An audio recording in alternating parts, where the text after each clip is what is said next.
There we go. That's me. I've had over 30 years of experience in public procurement. And just before I move on to that, I did about 5 or 6 years working for a large broadcasting company called CBC in Canada, where I was a production buyer for that for about 5 or so years. At that point, I moved over to the education market, mainly because it was closer to home.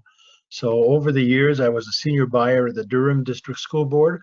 I was the manager at the Algonquin Lakeshore Catholic District School Board, and a manager for the last 20 years of my career with Trillium Lakelands District School Board. During that tenure, I belonged to an organization called Ontario Association of School Business Officials, School Board Officials, where I was a member for that for 25 years, and I was on board of directors for 7 years and presided and president of the club or the group for 2004, 2005. And also once I was at Trillium Lakelands, and I'll go through the case, but it is breaking down into 3 sections, but I led the team to move from a total paper-based to a total eProcurement solution, all done over a 3-month period. And now I'm working as a consultant with eSolutions and Bids and Tenders to basically help promote and the implementation of digital procurement for public school boards. About my school board, just to give you a breakdown of some of our logistical problems that we had. Just trying to move the slide up. There we go. It's a nice picture of the board, but as you can see, we had about 16 to 17,000 students over 3 different large municipalities, the city of Kawartha Lakes, the county of Haliburton, and the district municipality of Muskoka. Basically, that is in Ontario. For those who know the geography, it is covering what we call cottage country. There is no industry in any of those 3 areas. Primarily, it's all tourism and cottage industry. To give you an idea of the footprint, though, this is where the interesting part and where the challenges are. As you can see on the map there, it shows on the bottom near Peterborough, the number 22. We're just south of that is where our boundary was. And to the north, it was just to the north of number 9. East and west, and you can see again the distance that we went. So our board covered 11,500 square kilometers or 4,400 square miles. It took 2 hours to drive from the southern end to the northern end of our board, which is approximately 200 kilometers or 140 miles. And then from east to west, it was still 120 kilometers or about 90 miles to travel. So you can see that with a small department of myself and only 2 clerks, it took 2 hours or an hour and a half to drive from end to end if we ever had to do that for some reason or other. The problem we had, and this is where we're going to lead into all of this, is my facilities department was up around the number 10, as you can see on that map, and it was a good 2 hours from our corporate office in Lindsay, Ontario, which is the number 4 area. So just to give you a breakdown again of the logistic as far as distances that we had to cover. The annual spend for our board was $217 million. Purchasing, we get to spend about 20 million of that. The balance, a good part of the balance was salaries and benefits. But we basically covered all goods and services, school supplies, custodial supplies, IT contracts, and a big part of that, of course, was construction renewals and repairs. And that was pretty well the cover. 20 million was about what we spent every year. The procurement process, strictly paper. When I got there 20 years ago, digital procurement didn't exist. Basically, everything was done by everyone. You can all probably relate to this. It was all by paper submission. We did have a method of posting our bids electronically so that they can, but it was cumbersome for vendors to get to and get a copy of the tenders and that, but it was better than shipping out paper. On the tenders, we would receive 1 paper submission from 3 to 5, 6 vendors. On our RFPs, we would usually require 5 copies per submission and per vendor, basically because we use a team approach to evaluate RFPs. We use the people from the department for which the RFP was issued for. And we would do approximately 3 to 4 tenders per month. So, and then shipping these copies back and forth to our Bracebridge office and our Lindsay office. Basically, the Lindsay office consisted of our business divisions such as payroll, purchasing, accounting, human resources. And in Bracebridge, we had our IT department and our facilities department. So swapping the stuff back and forth when it was received was sometimes quite cumbersome.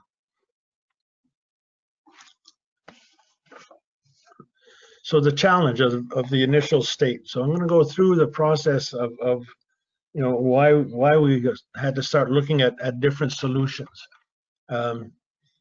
We had a big problem trying to meet our minimum requirement of 3 submissions on our bids, and again, because of the geography involved, resulting in you know, a much higher cost for vendors, because the vendors knew there was not a lot of competition because they could see who was bidding. The northern companies, we had companies that were a little further north than what even our board existed, up into Sudbury and Thunder Bay, who wanted to bid, but the problem was they had to come and bring the bids down all the way down to Lindsay, which was, you know, in most cases a 3-hour drive at best times. Most of our tendering was done during the months of December, January, and February. And as the picture shows, that's pretty well what it looks like in our region during those 3 or 4 months. We were right in the snow belt. We had lake effect snow from in the northern part of our board, which was not uncommon to drop 30 centimeters or about a foot and a half of snow in one day or one evening. So it became a problem for them to do it. Vendors had to complain and started complaining about the cost of driving to Lindsay, submitting the bid, driving back. And as you know, you would have 2 or 3 people in the truck, you know, constantly working with their subs on the construction end of it to get the best price they can to submit and come running into the last minute. All of that was very time consuming and costly for the vendors, and they were losing, you know, interest in doing that and complaining to our facilities department and to me constantly about that particular issue. So the logistic problem of dealing with you know, with that problem, we had a lot of our submissions were then trying to alleviate that. We had them directly brought into the facilities department 2 hours from my office. It was not a good solution because we had no control over it. We didn't know if bids were coming in late or not, and they were still accepting them. We really didn't have much of a control over that, so that was a problem. In 2010, 2011, the Ministry of Finance here in Ontario and the Ministry of Education got together and issued what is known as a broader public sector procurement directive. One of those directives is that all tenders and RFPs and any competitive process had to be delivered to the purchasing department or procurement department. So that resolved into a new problem. I'll go through a case issue where we wanted to pre-qualify our contractors, general contractors, architects, mechanical, electrical engineers, and it was always a very tedious and huge complex job, and we ended up not doing that, and so it always created problems as far as getting real qualified contractors to do the job. So when we took a look, and we finally did it after we went into eProcurement, is that we ended up receiving 58 bids by 21 different vendors for those pre-qualifications. So you can imagine that was approximately 600 binders of information that we would have received. We did it after we went with the eProcurement, and ended up that the whole process, instead of taking months to process, took us 3 weeks from the date of closing to the date of award.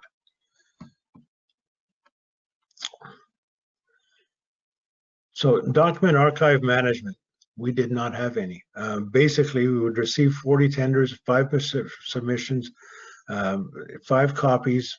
That meant about 30,000 pages per year that had to be stored somewhere. As our directive here also stated that we had to keep all of our documents for at least 7 years after the end of the contract. So if you had a contract that was 3 years with 2 one-year extensions, meant that you had to keep that paperwork on file for 12 years.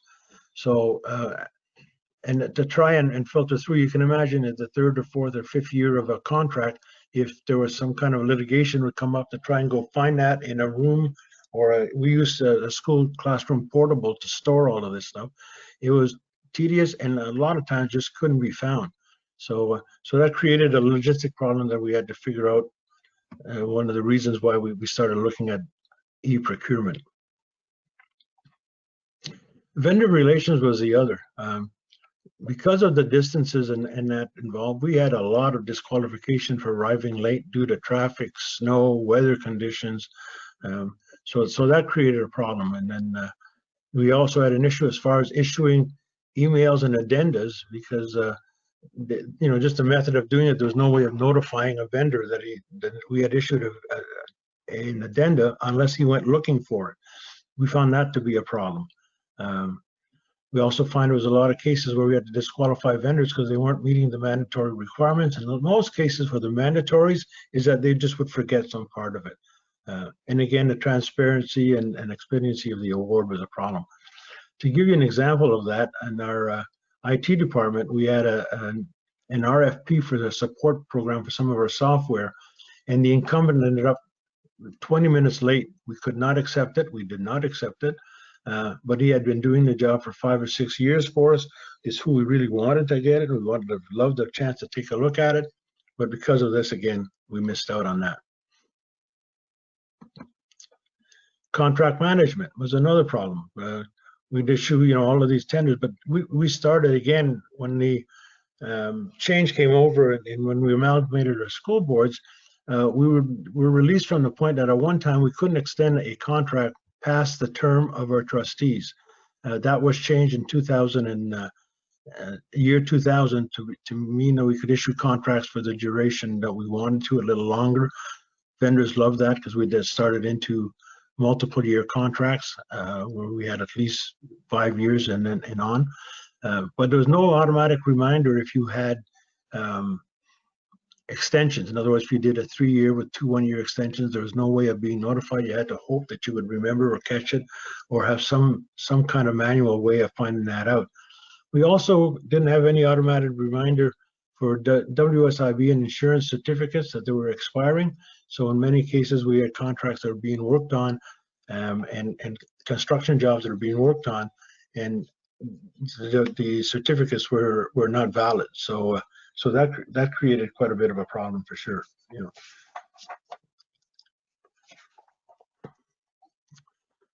So digital procurement. So the concept then of making the move and looking and searching for our solution. Trying to move. Here we go. Peer discussions. The association that I belong to, the Association of School Business Officials, basically we would meet once a month, about 25 or 30 of us from different school districts throughout the province, and we brought up this issue about e-procurement. It was pretty new when it first come up. We didn't understand it too well, so we did put a task force together to look into it, and started realizing all the benefits that were involved in it. So we started then the process of moving to a digital procurement solution. So the focus goals, why a lot of this would happen. During around the 2014-2013 year, the ministry decided to provide a lot more funding for school boards, especially for renewals and repairs to old school buildings. Now you can imagine where we didn't have any new schools. A lot of our schools were over 100 years old, and the upkeep of that was pretty bad. So we normally spent somewhere around 8 to 10 million a year on repairs and of the school facilities, and the government then provided us with an additional 5 million per year for a 5-year period. So we wanted to ensure that we were getting much better and more and better bids for it. So the primary objective was to accept digital bids. So that's the process that we went to. We needed to increase the bids. We were only getting, luckily, if we'd get 3, we had to increase that. We had to improve competitiveness and to eliminate the need for all paper submissions while ensuring auditability. So this was another issue, is make sure that all the information was being kept properly for the length of time that we needed it. The secondary goals was to cut labor-intensive steps and long cycle times to ensure that hard submissions deadlines, so they were met. Use automated compliance tools to prevent non-compliant submissions. And then again, we'll go through the process of how that is done. You never receive a non-compliant bid with this particular solution. To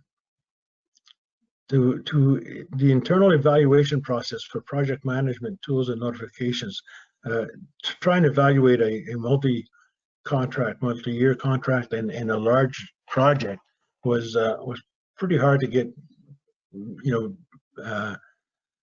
people to join in and become the evaluators, because it was such a massive job.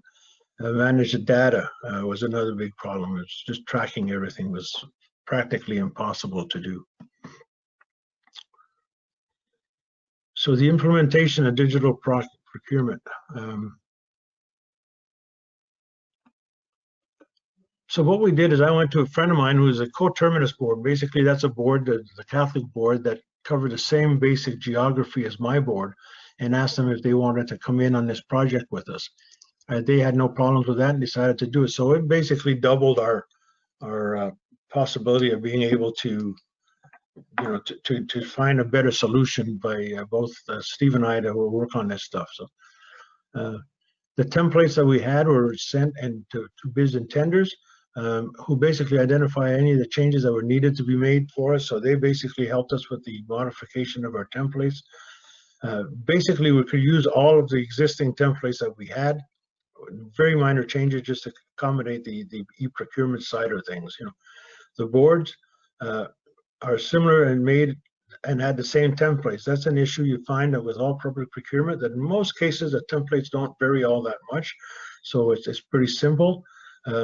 We had a couple of meetings basically to just to prepare us for for the process with the staff at bids and tenders, and basically that took about 3 hours. We included our facilities department into those and our clerical staff into those meetings. So basically for both boards we had about 15 people at the meetings, and so shortly after we launched, a day or so afterwards, we were able to issue our first tender on the process.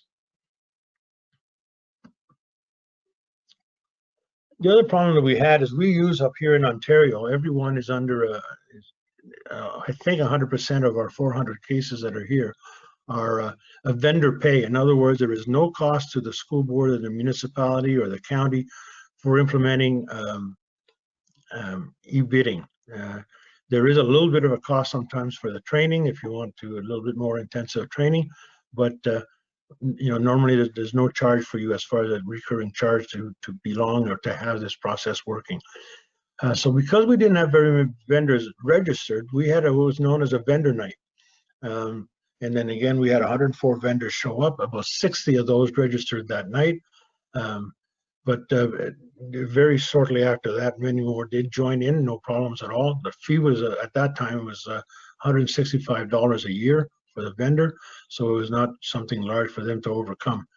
But they were very happy with the concept of being able to issue tenders and RFPs and all that, never having to leave their home or office, and never having to worry about missing compliance details because the system would advise them if there was a problem with their bid. I have never, from the time that we went live in 2016, had a complaint about e-bidding. Every vendor absolutely loves that process.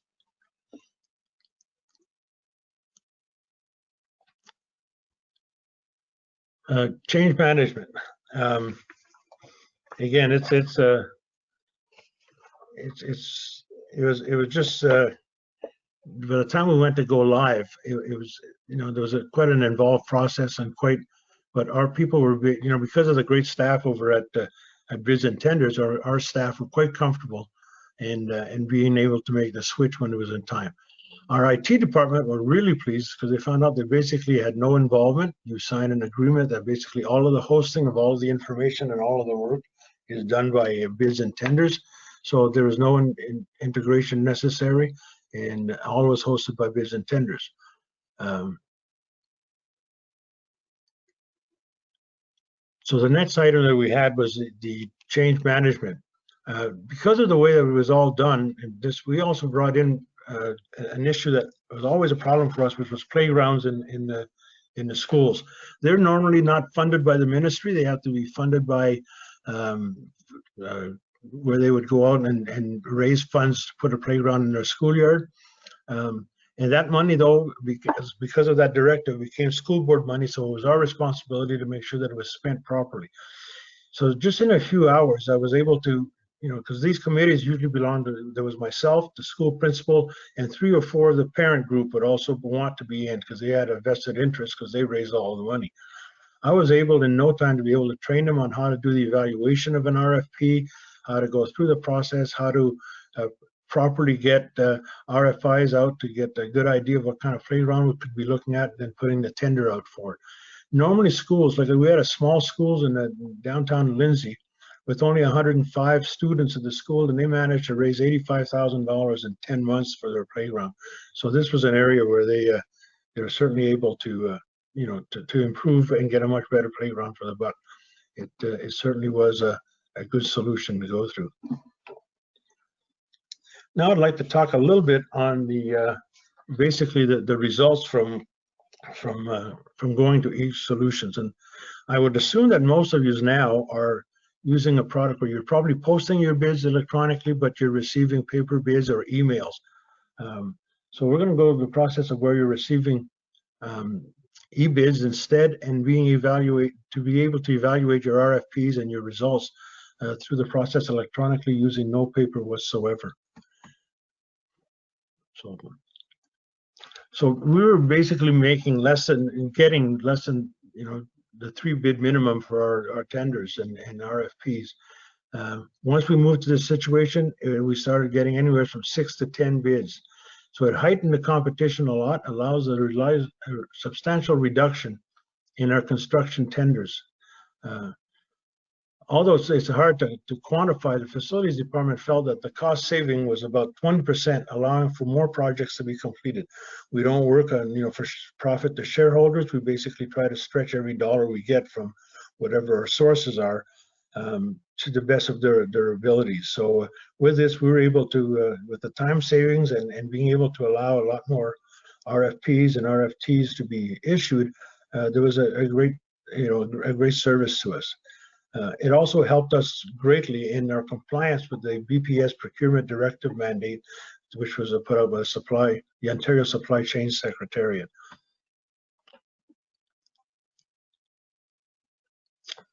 Time savings. Evaluations. The one I touched on when we did the pre-qualification.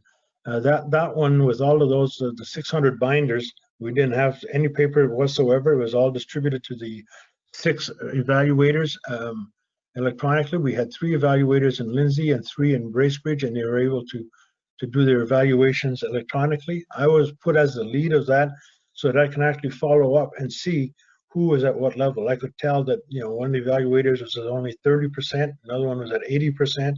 So the ones that were slow and you could nudge and keep them going. So it was a process that ended up, because you have a consensus date or meeting set, and we set that for 3 weeks after the closing. We met that date, and then the awards were done after that consensus meeting. The other one that made a big difference for us was we do our school supplies and our office supplies as one tender. 2 boards, myself and our coterminous boards, go together on this as a cooperative venture. It had over 900 line items, which you can imagine we would get 5 or 6 vendors respond to that, which was people like Granite Toys, Staples up here in Canada. But we had, in our case, we had 5 vendors respond, and for 900 line items. You can imagine trying to sit there and sort out the low bid on all 900 items times the 5 bids that we had. So it was extremely time-consuming. The e-bidding process identifies all of the low bids from all of the vendors and highlights them all in green, so they're easy to find. It's not an issue. It made it a lot easier for us to be able to break down how we would able to issue the awards. We actually awarded to more than one vendor. Some would get all of the binders, where someone else would get all of the pens, or so it ended up overall to be a savings of about $15,000 to $20,000 a year each for the 2 boards, which was substantial considering that we spent almost $500,000 a year between the 2 boards on this particular product. So that made a big difference. the review took less than 20 days. Basically, it took us 3 weeks from the date that we closed the bid to the date that we issued all of that for all 900 line items. And so the review process normally would have taken months. So that was a process that, again, if you look at the time savings that you have in that, the man hours that you save for 4 or 5 people to go through all of this paperwork, it was quite substantial. So that is about it. If you have any questions, I'll be glad to answer them for you. And thank you very much for listening. That was great. Thanks so much, Dick. I'm just gonna switch over my slides here real quick. Just put up some contact information. Thank you everybody for joining us today. Do apologize again for some of the issues, at the start of the presentation. If you have any questions or are looking for a personalized demo, just gonna put up the deck here with the contact information at the end. Please feel free to reach out. Our sales reps would be happy to walk you through all the information and get you started on the journey towards eProcurement. So thanks again for joining, and have a great day. Thank you.